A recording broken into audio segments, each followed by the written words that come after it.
919 network hospitals ఉండేవి మేము అధికారంలోకి వచ్చే నాటికి. మరి వాటిని 2300 హాస్పిటల్స్గా కూడా విస్తరించడం జరిగింది జగనన్న ప్రభుత్వంలో. అలాగే ఆరోగ్యశ్రీ ఏదైతే 5 లక్షల వరకు వర్తింపు ఉండిందో, 5 లక్షలకే పరిమితం ఉండిందో, దాన్ని 25 లక్షల వరకు కూడా పెంచి నటువంటి ఘనత జగన్మోహన్ రెడ్డి గారి ప్రభుత్వానికి దక్కుతుంది. అలా మనం ఏది చూసినా కూడా జగనన్న ఆనాడు వైఎస్ఆర్ గారు ఏదైతే ఒక ఆలోచనతో ముందుకు వెళ్లారో దాన్ని మరింత మరింత మరింత స్ట్రెంథెన్ చేస్తూ ఈ రాష్ట్ర ప్రజల ఆరోగ్యం ప్రభుత్వానిదే బాధ్యత.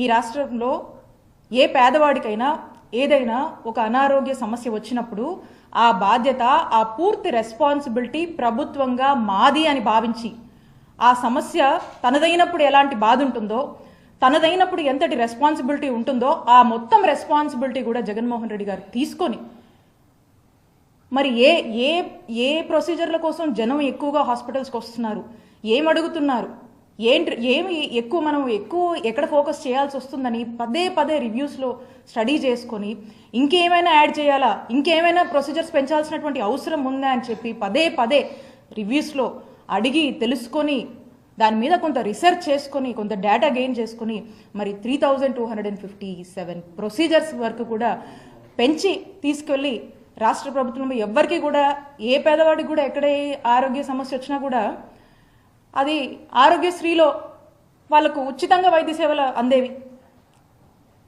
సో ఈ విధంగా ప్రతి దానికి కూడా ప్రయారిటీ ఇచ్చి ప్రతి ప్రొసీజర్ని కూడా 1-2 సార్లు స్టడీ చేసి ఎక్కడ కూడా పేదవాడు జోబులోంచి ₹1 ఖర్చు అవ్వద్దు అనేటువంటి ఒక ఆలోచనతో పేదవాడికి పూర్తిగా ఉచితంగా నాణ్యమైన వైద్యం అందించాలని మరి ఈ విధమైనటువంటి ఇన్ఫ్రాస్ట్రక్చర్ లే చేసి దానికి అన్ని విధాలుగా కూడా సమకూర్చి మరి పేదవాడు వారి కుటుంబం సంతోషంగా ఉండాలి, ఆరోగ్య ఆంధ్రప్రదేశ్ లక్ష్యంగా ఏ విధంగా జగనన్న ప్రభుత్వంలో మనం అడుగులు ముందుకు వేశామో మీ అందరికీ కూడా తెలుసు. మరి ఈ రోజున మనం చూస్తూ ఉన్నాము, ఈరోజు నెట్వర్క్ హాస్పిటల్స్, ఈ నెట్వర్క్ హాస్పిటల్స్కి కూటమి ప్రభుత్వం 3000 కోట్లు ఈ నెట్వర్క్ హాస్పిటల్స్కి పెండింగ్ బిల్స్ ఉన్నాయి. ఇవి చెల్లించాల్సినటువంటి అవసరం, బాధ్యత చంద్రబాబు నాయుడు గారి నాయకత్వంలోని ఈ కూటమి ప్రభుత్వం మీద ఉంది. వీళ్ళు చెల్లించకుండా ఈ రోజున రాష్ట్రంలో పరిస్థితి చూస్తున్నారు. ఈ రోజున పరిస్థితి ఏంటి? నెట్వర్క్ హాస్పిటల్స్ అన్నీ కూడా వాళ్ళ సర్వీసెస్ని నిలిపివేశాయి.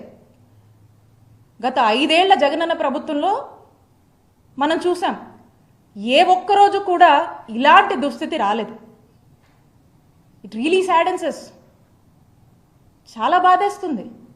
ఈరోజు నెట్వర్క్ హాస్పిటల్స్ రాష్ట్రంలో వారి యొక్క సేవలు ఆపేశాయి అంటే పేదవాడికి ఒక ఆరోగ్య సమస్య వస్తే ఎక్కడికి వెళ్ళాలి, ఎవరు చూసుకుంటారు, ఎవరిది బాధ్యత?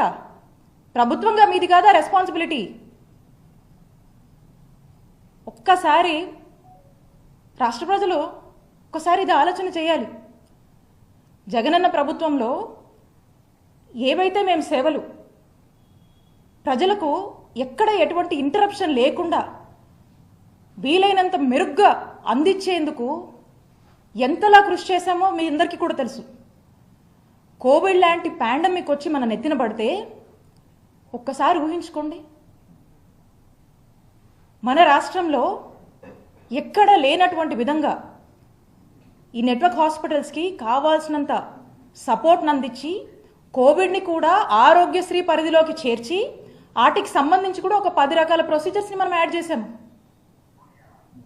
మన ఆరోగ్యశ్రీ ప్రొసీజర్స్లో. ఇవన్నీ కూడా ఆరోగ్యశ్రీ పరిధికి తీసుకొచ్చి ఆ పాండమిక్ టైంలో కూడా ప్రజలు ఇబ్బంది పడకుండా, ప్రజలకు ₹1 ఖర్చు అవ్వకుండా ఆ బాధ్యత, ఈ క్రైసిస్ ఇలాంటి సిచ్యువేషన్లో కూడా ఈ డిజాస్టర్ బాధ్యత కూడా ప్రభుత్వానిదే అని భావించి జగనన్న ప్రభుత్వం మరి ఏ విధంగా అడుగులు వేసి ప్రజలకు అండగా ఉందో, ప్రజలకు భరోసానిచ్చిందో, ప్రజలకు ఏ విధంగా కూడా ప్రభుత్వం అండగా ఉండాలో అంతకన్నా మిన్నగా జగనన్న ప్రభుత్వం పనిచేసింది.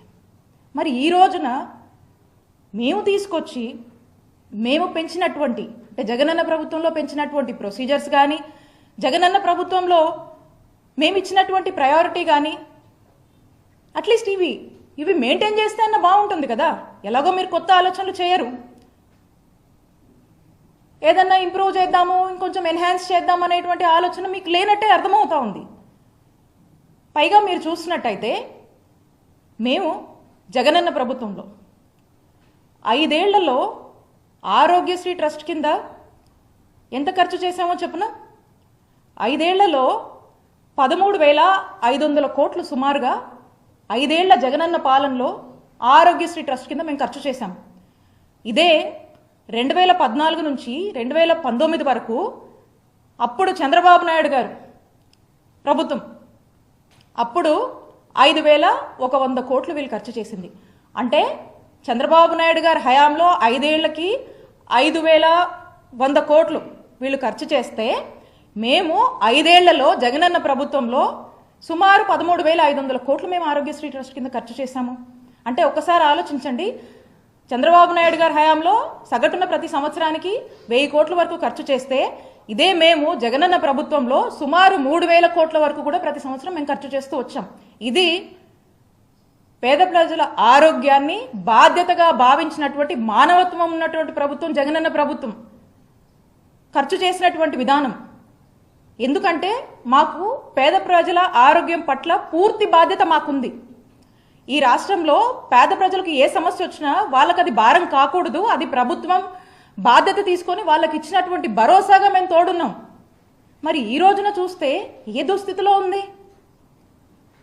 కాబట్టి నేను స్పష్టంగా వైఎస్ఆర్ కాంగ్రెస్ పార్టీ తరఫున కూటమి ప్రభుత్వాన్ని నేను డిమాండ్ చేస్తా ఉన్నాను. ఏదైతే 3,000 కోట్ల పెండింగ్ బిల్లులకు సంబంధించినటువంటి బకాయిలు ఏవైతే ఉన్నాయో అవి ఇమీడియట్ గా చెల్లించి ఈ నెట్వర్క్ హాస్పిటల్స్ అన్నింటినీ కూడా ఫంక్షనింగ్ తీసుకొచ్చి ప్రజలకు ఎటువంటి ఇంటరప్షన్ వైద్య సేవల్లో కలగకుండా చూసుకునేటువంటి బాధ్యత మీద మేము డిమాండ్ చేస్తా ఉన్నాం. అలానే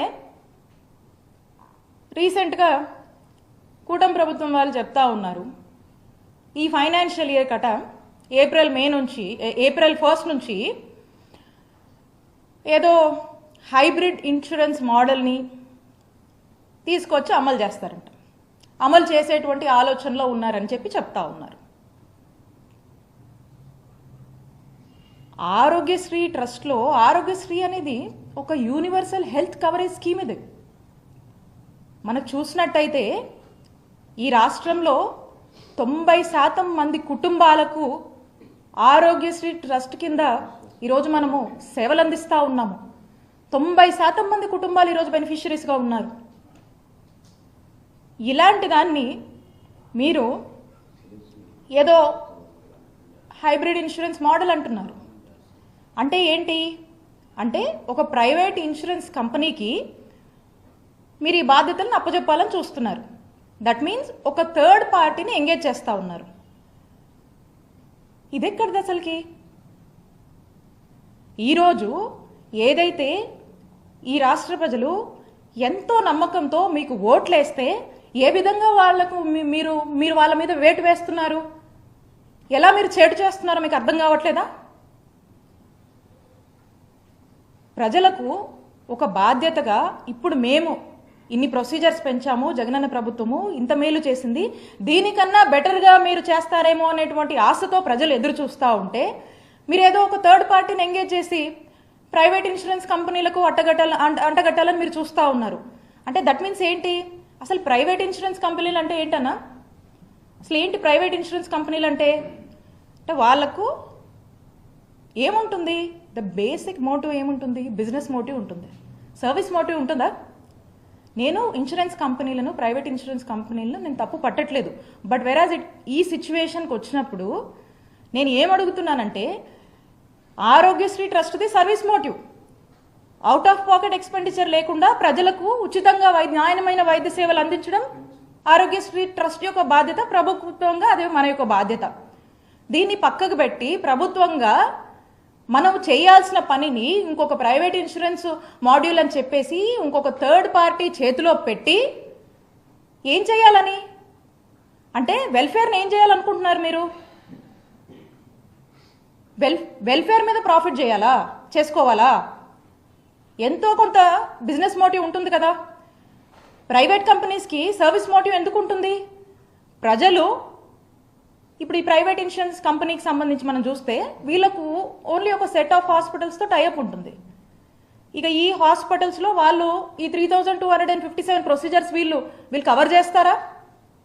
వీళ్ళ వల్ల అవుతుందా? ఎన్ని ప్రొసీజర్స్ కవర్ చేస్తారు వీళ్ళు? ఎన్ని హాస్పిటల్స్ చూస్తాయి? మనము ఎంతో సపోర్ట్ చేసి ఎంతో ఒక ఫ్రెండ్లీ వాతావరణం క్రియేట్ చేసి 919 హాస్పిటల్స్ నెట్వర్క్ హాస్పిటల్స్ ఉంటే వాటిని 2300 హాస్పిటల్స్ నెట్వర్క్ హాస్పిటల్స్ వరకు మనం విస్తరించాము. ఇవన్నీ వైద్య సేవలు అందిస్తూ ఉన్నాయి. మరి మీరు ఎన్ని హాస్పిటల్స్కి ఇది వర్తిస్తుంది? ఎన్ని ప్రొసీజర్స్కి ఇది వర్తిస్తుంది? రేపు పేదవాడికి ఏదైనా అనారోగ్య పరిస్థితికి వస్తే అసలు మీరు ఇంక్లూడ్ చేస్తున్నటువంటి హాస్పిటల్స్ ఏవి? ఎక్కడికి వెళ్ళాలి? కనీసం ఇందులో సగమైనా చూస్తారా? ప్రైవేట్ హాస్పిటల్స్ ఎందుకు చూస్తాయి? ప్రైవేట్ ఇన్సూరెన్స్ కంపెనీస్ ఎందుకు ఆలోచిస్తాయన్న అలాగా ఆలోచించవు కదా. వాళ్ళు ఎంతసేపు కూడా ఇప్పుడు ఈ రోజున పరిస్థితి ఏంటంటే రాష్ట్రంలో ఒక పేదవాడికి ఏదైనా అనారోగ్య సమస్య వస్తే వాళ్ళు హాస్పిటల్కి వెళ్తే గనక ఫస్ట్ అతను అక్కడ ఆ హాస్పిటల్లో చూస్తారో లేదో తెలీదు. ఈ పర్టికులర్ వాళ్ళకి ఏదైతే అనారోగ్య పరిస్థితి ఉందో ఆ యొక్క డిజీజ్ కవరేజ్ అక్కడ ఉంటుందో లేదో కూడా మనకు తెలియదు. తర్వాత అతను అక్కడే ఆ పర్టికులర్ హాస్పిటల్లో అతను చూపించుకోవడానికి ఎలిజిబుల్ అవుతాడో లేదో కూడా మనకు తెలియదు కదా. ఎందుకంటే ఈ ప్రైవేట్ ఇన్సూరెన్స్ కంపెనీస్ వచ్చేసరికి ఏం చేస్తాయి? అనేక రకాల క్రైటీరియా 100 పేపర్లు ఉంటాయి. ఈ క్రైటీరియా ఆ క్రైటీరియా మీరు ఇందులో ఫిట్ అవుతారు ఫిట్ అవ్వరు ఇది అది అని చెప్పేసి ఒక ఎంబరాస్మెంట్కి, ఒక కన్ఫ్యూజన్కి, ఒక ఆందోళనకి రాష్ట్ర ప్రజల్ని గురి చేసేటువంటి పరిస్థితులే మనకు కనపడతా ఉన్నాయి. కాబట్టి పేదవాడి ఆరోగ్యం పట్ల పూర్తిగా కూడా నిర్లక్ష్యం అనేది స్పష్టంగా కూటమి ప్రభుత్వం వచ్చాక మనకు అర్థమవుతా